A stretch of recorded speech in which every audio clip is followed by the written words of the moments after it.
Hola hermanos y bienvenidos al tiempo de Escuela Dominical de la Iglesia Bíblica Bautista El Camino. Seguimos Wendy y yo aquí en los Estados Unidos, su hermana Sherry y la dueña de la casa donde nos hemos estado quedando.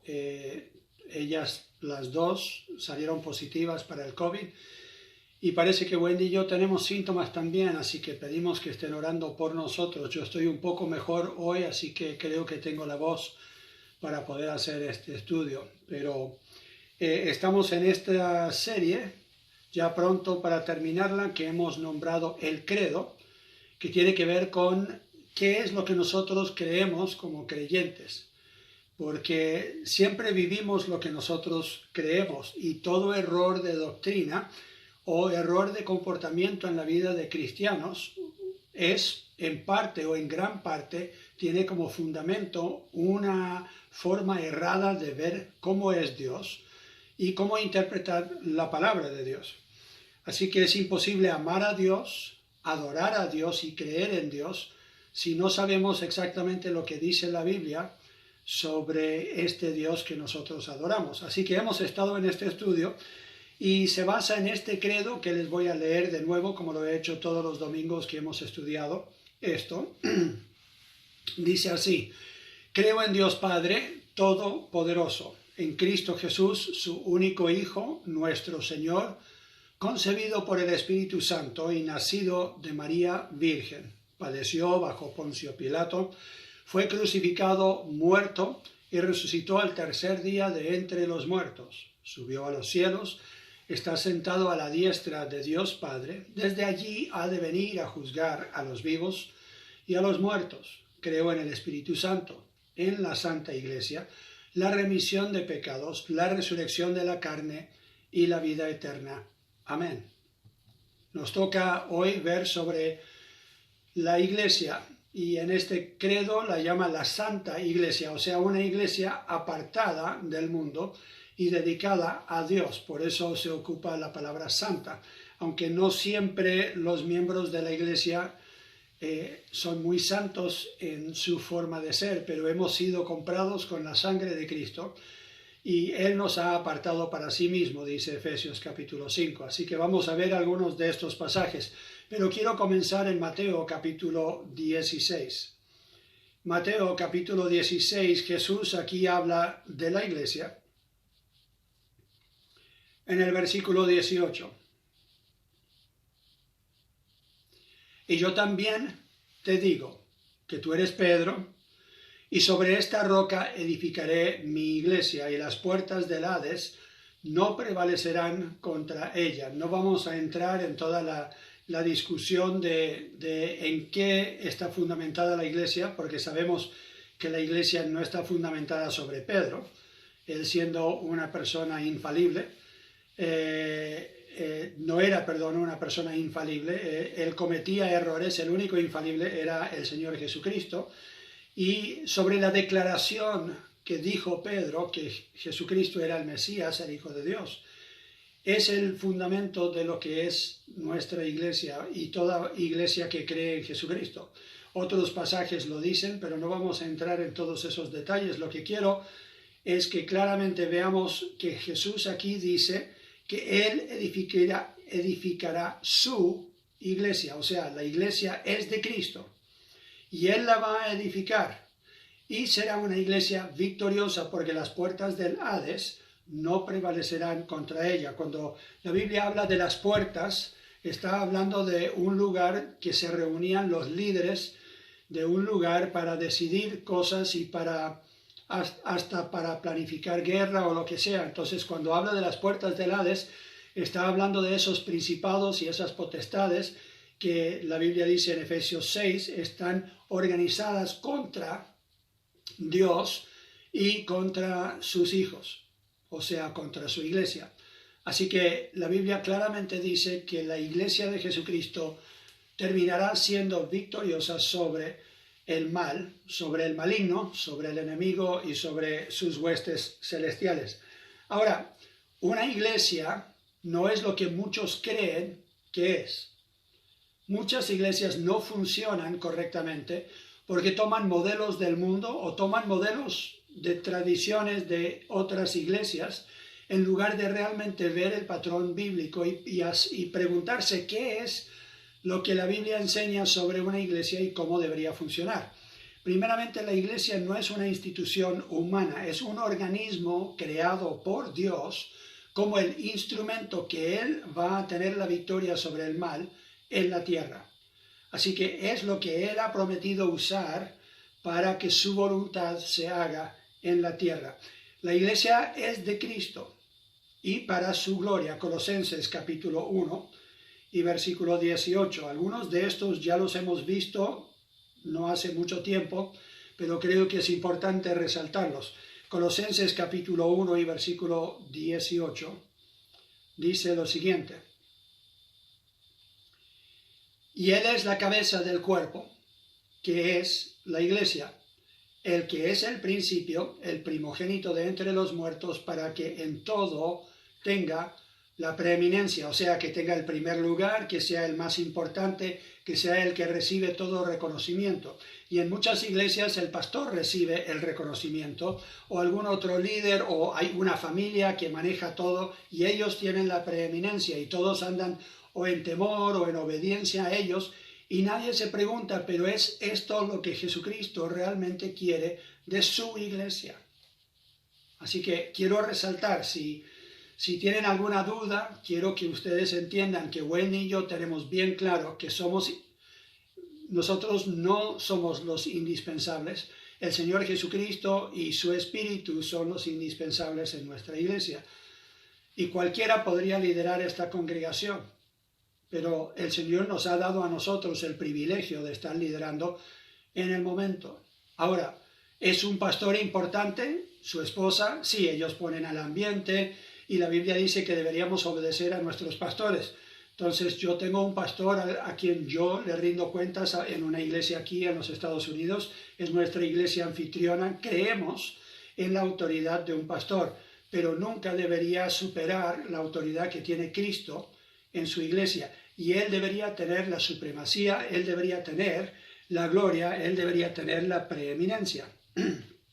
Segundo, la iglesia no es opcional en la vida del creyente. Hay muchos creyentes hoy día que dicen, bueno, pastor, pero con la tecnología de hoy y todo, no es tan necesario congregarnos. Y la verdad es que yo adoro a Dios en casa y con mi familia, y nosotros leemos la Biblia, así que la verdad, pastor, no es tan importante que nosotros nos estemos congregando, pero la Biblia no enseña eso. En Hebreos capítulo 10 y versículo 25 leemos lo siguiente. Hebreos capítulo 10 y versículo 25. Versículo 24, para tener el contexto, dice: y considerémonos unos a otros para estimularnos al amor y las buenas obras, no dejando de congregarnos, como algunos tienen por costumbre, sino exhortándoos, y tanto más cuando veis que aquel día se acerca. O sea, mientras más nos acercamos a los últimos tiempos, dice que nosotros deberíamos dedicarnos aún más a animarnos unos a otros a seguir fieles al Señor, y eso lo único que lo puede hacer es un hermano con otro hermano en el cuerpo de Cristo. Es más, es imposible que la iglesia funcione como iglesia y como el cuerpo de Cristo en el mundo, que necesita que seamos sal y luz, si no nos congregamos y no tenemos tiempos de alabanza juntos, tiempos de enseñanza juntos y tiempo de ánimo mutuo. El pastor no es el único que ministra a otros.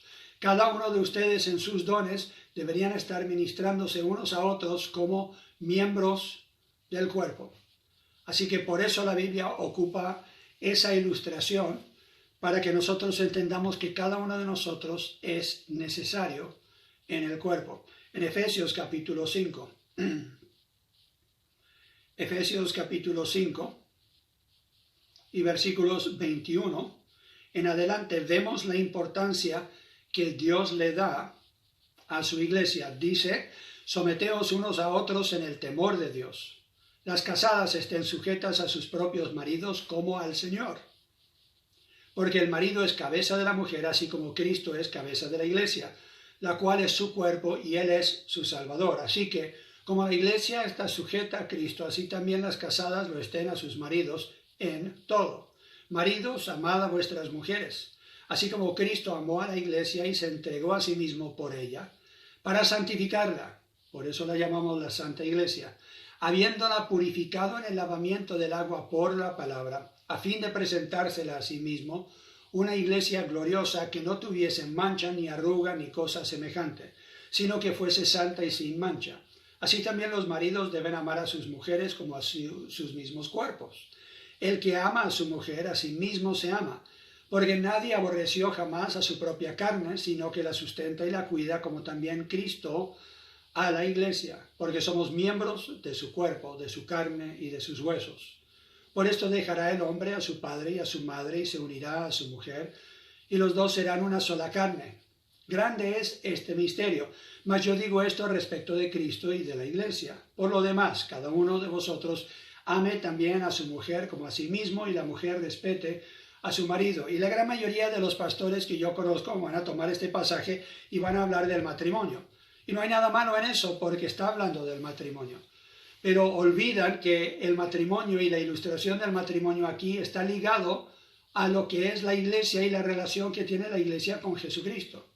Entonces, de la misma forma que debería haber respeto, que debería haber amor, que debería haber cariño, que debería haber un buen trato y obediencia y sumisión unos a otros en el matrimonio, debería también existir eso en la iglesia. Y de la misma forma que no es saludable que en un matrimonio no haya comunión entre esposo y esposa, también la iglesia necesita tener esa comunión estrecha con Jesucristo. Entonces, si uno asiste a una iglesia buscando un beneficio para uno y simplemente pensando qué hay aquí para mí, ya tiene la actitud errada, ya está pensando en una forma muy egocéntrica y está pensando no como la Biblia dice que deberíamos pensar. Cuando somos miembros de un cuerpo, deberíamos estar pensando más bien en cómo puedo yo hacer que esta iglesia refleje realmente que es el cuerpo de Cristo y está honrando a Cristo en todo. Cristo se entregó por su iglesia. ¿Cómo no podemos nosotros entregarnos por su iglesia? En Efesios capítulo 1, Efesios capítulo 1 y versículos 22 y 23. Aquí hablando de Jesucristo, que ahora está por sobre todas las cosas, dice, y sometió todas las cosas bajo sus pies, y le dio por cabeza sobre todas las cosas a la iglesia, la cual es su cuerpo, la plenitud de aquel que todo lo llena en todo. ¿Cuánto me gustaría decir que Jesucristo por su Espíritu llena nuestra iglesia? Que se puede sentir su presencia en nuestra alabanza, en nuestra enseñanza, en nuestros ministerios, que el amor de Cristo es evidente entre los hermanos y cómo se tratan unos con otros. Ese es el ideal por el cual deberíamos nosotros estar luchando. Somos como iglesia las manos y los pies de Jesucristo. Así que cada vez que nosotros entregamos algo a un hermano o una hermana con los dones que nosotros tenemos, realmente estamos ministrando a Jesucristo. Y en Efesios capítulo 3, Efesios, podríamos decir, es la carta de la iglesia. Hay mucho en este libro que nos define acerca de la iglesia. Efesios 3 y versículo 10 dice: para que la multiforme sabiduría de Dios sea ahora dada a conocer por medio de la iglesia a los principados y potestades en los lugares celestiales. Cuando una iglesia funciona como debe, aún los ángeles y los demonios se dan cuenta que está funcionando con el poder y el amor de Jesucristo. Versículos 20 y 21. Y aquel que es poderoso para hacer todas las cosas mucho más abundantemente de lo que pedimos o entendemos, según el poder que actúa en nosotros, a Él sea gloria en la iglesia, en Cristo Jesús, por todas las edades, por los siglos de los siglos. Amén. Así que Cristo quiere ser glorificado en su iglesia. y Él quiere ser honrado en su iglesia, y nosotros crecemos cuando formamos parte de una congregación donde podemos desarrollar nuestros dones, apoyarnos mutuamente unos a otros. La iglesia no es opcional para el creyente. También hay algunos errores en congregaciones cuando no funcionan bíblicamente, especialmente cuando los líderes humanos buscan tener la preeminencia en lugar de dársela a Jesucristo. Marcos capítulo 10. En Marcos capítulo 10 y versículo 42. Más de uno de los evangelios menciona esto, Marcos 10, 42, y en más de una ocasión Jesús tiene que corregir a sus discípulos. Y aquí Él les dice, mas Jesús, llamándolos, les dijo, ¿sabéis que los que son tenidos por gobernantes de las naciones se enseñorean de ellas, y sus grandes ejercen sobre ellas potestad? Pero no será así entre vosotros, sino que el que quiera hacerse grande entre vosotros será vuestro servidor. Y el que de vosotros quiera ser el primero será siervo de todos, porque el Hijo del Hombre no vino para ser servido, sino para servir y para dar su vida en rescate por muchos. Una de las cosas más tristes que vemos en iglesias hoy día es que tenemos a pastores que actúan como si fueran ellos príncipes o reyes en sus iglesias. Ellos se sientan y todo el mundo les sirve. Ellos no son los que sirven en la congregación. Todos están ahí para servir al pastor y hasta le traen una doble porción de comida y él no levanta ni un dedito. La Biblia no enseña eso. Jesucristo mismo dijo, yo he puesto el ejemplo, porque yo he venido para servir, no para ser servido. Él siendo Dios en carne, podría haber dicho a él, a ver, ustedes están aquí para servirme a mí, pero no llegó con esa actitud para darnos a nosotros ejemplo. Y tenemos a Jesucristo lavándole los pies a los discípulos y ellos peleando entre sí para ver cuál va a tener la preeminencia en el reino venidero. Y tenemos a pastores hoy día haciendo lo mismo, tenemos a líderes en congregaciones haciendo lo mismo, y eso es una aberración del modelo que tenemos de Jesucristo mismo para su iglesia. Debería más bien haber una competencia para ver cuál puede servir más a otros, porque el servidor es el que va a ser el primero, dice la Biblia. Primera de Pedro, capítulo 5. Primera de Pedro, capítulo 5, los primeros 5 versículos, dice, ruego a los ancianos. Ya ustedes saben cuál es el modelo en nuestra iglesia, que los ancianos, los obispos y los pastores son uno y el mismo, son el mismo cargo, simplemente 3 palabras para el mismo cargo. Y aquí vamos a ver el por qué, porque los menciona y menciona cómo ellos deben estar pastoreando. Dice, ruego a los ancianos que están entre vosotros, yo anciano también con ellos, y testigo de los padecimientos de Cristo, que soy también participante de la gloria que será revelada, apacentad, o sea, pastorear, la grey de Dios que está entre vosotros, cuidando de ella no por fuerza, sino voluntariamente, no por ganancia deshonesta, sino con ánimo pronto, no como teniendo señorío sobre los que están a vuestro cuidado, sino siendo ejemplos de la grey. Y cuando aparezca el príncipe de los pastores, vosotros recibiréis la corona incorruptible de gloria. Igualmente, jóvenes, están sujetos a los ancianos y todos sumisos unos a otros, revestidos de humildad, porque Dios resiste a los soberbios y da gracia a los humildes. Yo aquí veo claramente lo que dice la Biblia y puedo decir sin error alguno, sin temor de equivocarme, que Cristo, el príncipe de los pastores, algún día va a juzgar en una forma muy severa a algunos pastores porque se enseñorean sobre el rebaño y porque no saben servir al rebaño. No cuidan del rebaño, simplemente no están dispuestos ni siquiera a ensuciarse las manos. Una de las cosas que me ha llamado mucho la atención del pastor Hugo es que él está dispuesto a ensuciarse las manos y es por eso que es líder en nuestra congregación. Y no hay liderazgo perfecto, ni él ni yo lo somos. Pero cuando tuvimos un miembro en nuestra congregación que tuvo problemas con agua que estaba inundando su patio y sabíamos que tenía un quiebre en algún lado en una tubería, entonces él y yo fuimos y de rodillas estuvimos cavando y llenos, empapados de barro y todo, encontramos el problema, fuimos y les compramos los repuestos y les arreglamos el problema. Y ellos no esperaban eso de nosotros. Ahora, claro, Hugo tiene conocimiento de gasfitter que yo no tengo, pero yo tenía la pala, entonces yo vivía cerca y podía ir con pala y algunas otras cosas y entre los dos pudimos arreglarlo. Y hay gente que dice, no, pero pastor, eso no le corresponde a usted o es exactamente lo que me corresponde. Y cuando la persona dice eso es porque demuestra que no sabe lo que la Biblia enseña sobre el pastor y sus ovejas.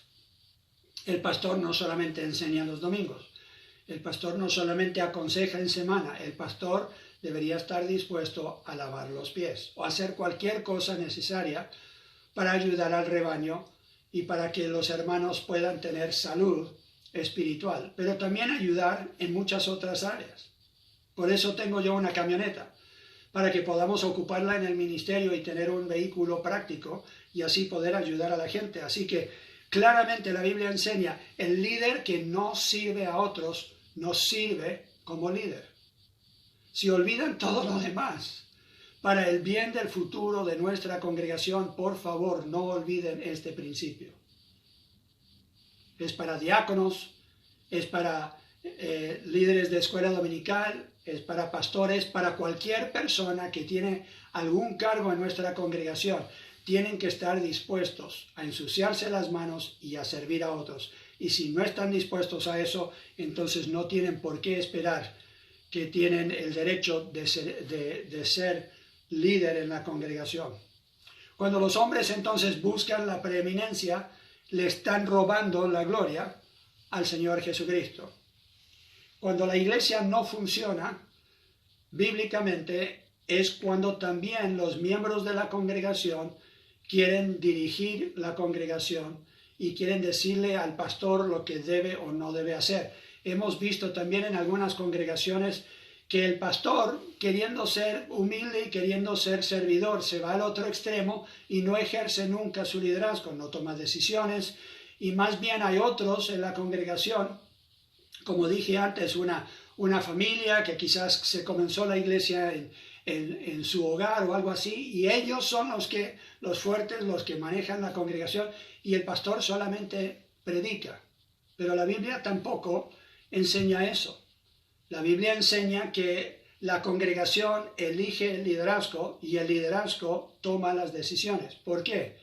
Si no fuera así y si todo fuera una democracia pura, como algunos creen que la Biblia enseña que una iglesia debería ser una democracia, entonces la gran mayoría de los creyentes que ni siquiera tienen la madurez para liderar serían los que están tomando las decisiones en la congregación. Eso no lo enseña la Biblia. No lo menciona, no lo muestra como modelo. No existía en ese tiempo ni siquiera la idea de la democracia. La iglesia confirma a los líderes de la congregación y tiene también el derecho de remover a esos líderes que no funcionan correctamente. Pero los líderes son los que lideran y toman las decisiones. Y por eso ellos deberían ser los maduros y los que tienen algo de experiencia y tienen los dones para liderar. Cuando el cuerpo no crece, no está funcionando como debería. Efesios capítulo 4. Efesios capítulo 4. Si alguien tiene alguna duda del liderazgo del pastor y si otros deberían obedecerles a ellos y a los diáconos, claramente está en Hebreos capítulo 13, versículos 7 y 17 como un ejemplo. Pero ahora en Efesios capítulo 4 y versículos 11 al 16, este pasaje quizás es uno de los más claros de cómo nos muestra la Biblia que debería funcionar una congregación. hablando de Dios mismo por medio de Cristo, dice, y Él mismo constituyó a unos apóstoles, a otros profetas, a otros evangelistas, a otros pastores y maestros. Dios es el que elige el liderazgo. La iglesia los confirma. Vemos eso en Hechos capítulo 13 y en otros pasajes, pero ahí hay un ejemplo. A fin de perfeccionar a los santos. ¿Por qué tenemos líderes en la congregación? Para perfeccionar a los santos. ¿Con qué fin? Para que ellos hagan la obra del ministerio. Lo dice claramente.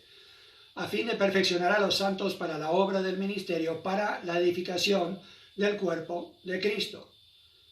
Cuando se habla de edificación, se habla de progreso. Se habla de progreso no solamente espiritual, pero numérico. Cuando Cristo dice que deberíamos ir por todo el mundo y predicar el Evangelio a toda criatura, bautizando en el nombre del Padre, del Hijo y del Espíritu Santo y enseñándoles todas las cosas que Él os ha enseñado, estamos viendo que Él espera no solamente crecimiento espiritual, pero también crecimiento numérico. Si no, ¿con qué propósito dejó Él el Espíritu Santo para darnos poder para ser testigos? Versículo 13, hasta que todos lleguemos a la unidad de la fe y del conocimiento del Hijo de Dios, a un varón perfecto a la medida de la estatura de la plenitud de Cristo. O sea, Él es la medida. Para que ya no seamos niños fluctuantes llevados por doquiera de todo viento de doctrina, por estratagema de hombres que para engañar emplean con astucia las artimañas del error, sino que siguiendo la verdad en amor crezcamos en todo en aquel que es la cabeza, esto es Cristo, de quien todo el cuerpo, bien concertado y unido entre sí por todas las coyunturas que se ayudan mutuamente, según la actividad propia de cada miembro, recibe su crecimiento para ir edificándose en amor, según la actividad propia de cada miembro, no solamente del liderazgo, pero de cada miembro, cada uno ayudando a que crezca el cuerpo de Cristo, cada uno aportando para que mutuamente estén ellos alimentándose y fortaleciéndose y ayudándose a crecer. Cuando una iglesia no funciona así y está centrada solamente en un líder o dos o tres, entonces no está funcionando bíblicamente. Algunos tienen esta actitud cuando hay alguna actividad en nuestra congregación y Wendy y yo no podemos asistir. Y la actitud un poco es, bueno, pastor, si no llegó usted, es como que la gente no lo toma con la misma seriedad. Eso yo no lo entiendo. Se está reuniendo la iglesia, esté Joel, esté Wendy o no estemos.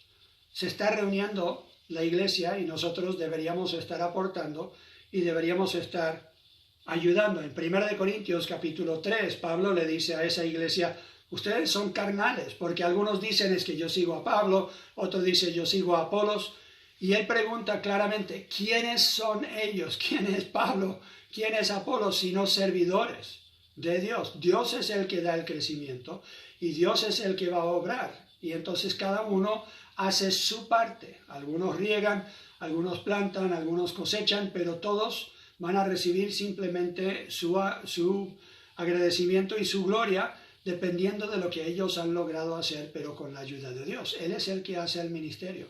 Así que nos tenemos que cambiar el chip. Wendy y yo no somos indispensables. Y si ustedes lo creen así, entonces no estamos funcionando correctamente como iglesia. Es muy sencillo, pero es difícil.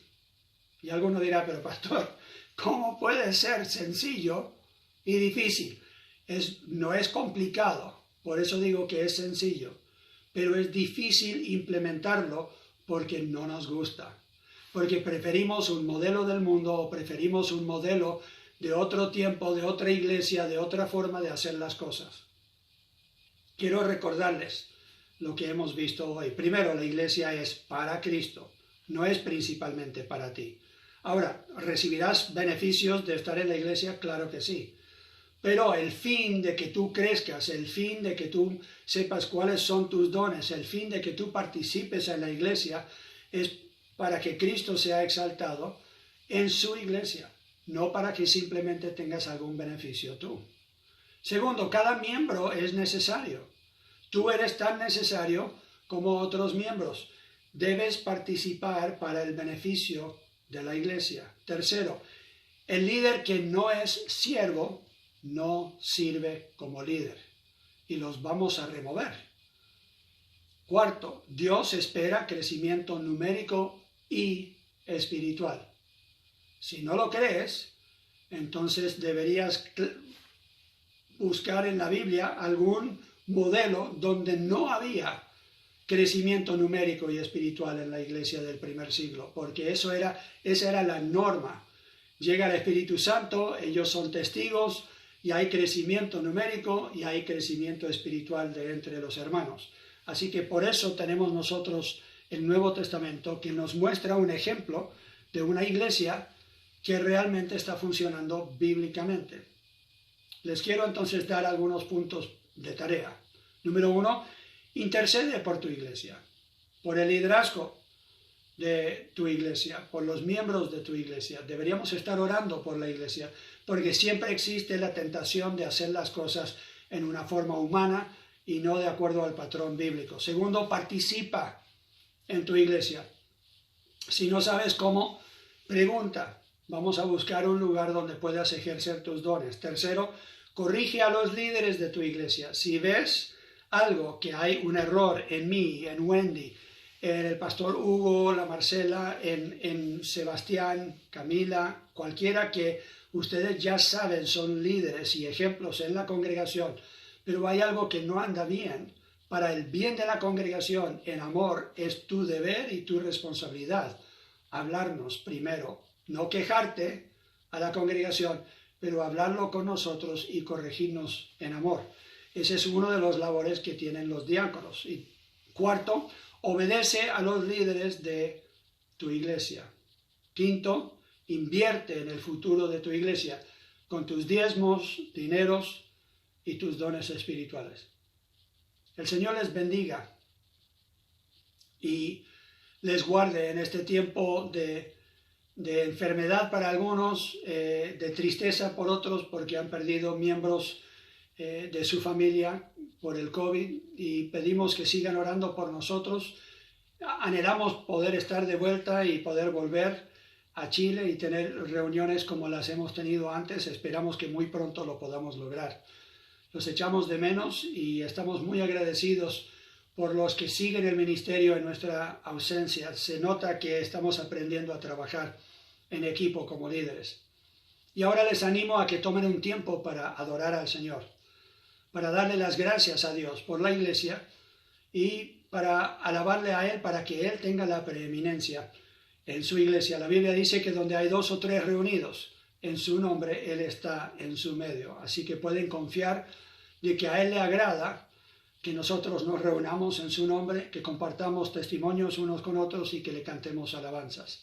El Señor les bendiga. Muchas gracias por este tiempo.